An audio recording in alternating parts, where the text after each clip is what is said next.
I want to begin today with a part of Galatians 5 and verse 6, which says, faith works by love.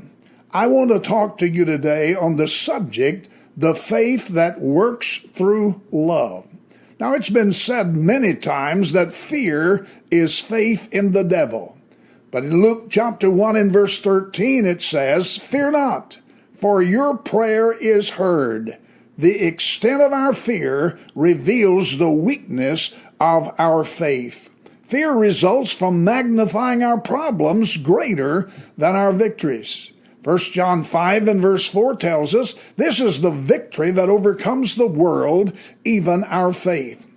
While our faith is overcoming our problems, we must keep fear out.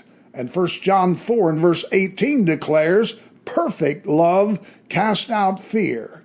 Now, love always means closeness and intimacy with the person or thing that is loved. Our prayers should never be petitions only, but it should include a time for a communion of love worship that embraces God as our Heavenly Father and allowing our Heavenly Father to embrace us and draw us to Himself. In this love intimacy with our Heavenly Father, that we will be able to keep fear from weakening our faith. Remember, Galatians 5 and 6 says, faith works by love. Our prayer of faith for other people works through love and compassion for the person for whom we're praying. But before we communicate our faith to other people, we must enter into an intimate communion, or as I call it, a love worship with God. It is in this intimate love communion with God that God's love floods our soul.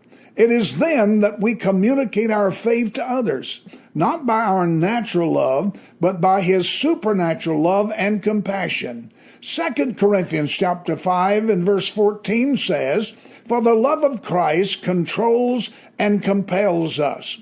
The Bible uses marriage to help us understand our relationship with Jesus. All of us have love relationships with other people, but there is an intimacy with our spouse that we do not have with any other person.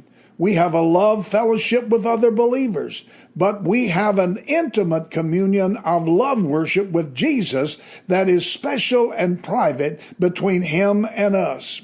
When we communicate our faith to others, it is not to impress them of how great we are, but rather it is to inspire them to activate their faith and accomplish great things in their own life.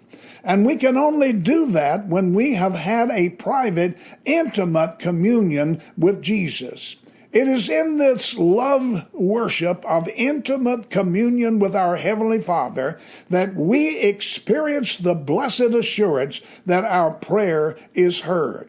And when our faith is moved and activated by God's divine love and compassion, then we will enjoy a life that is worth living because Jesus lives.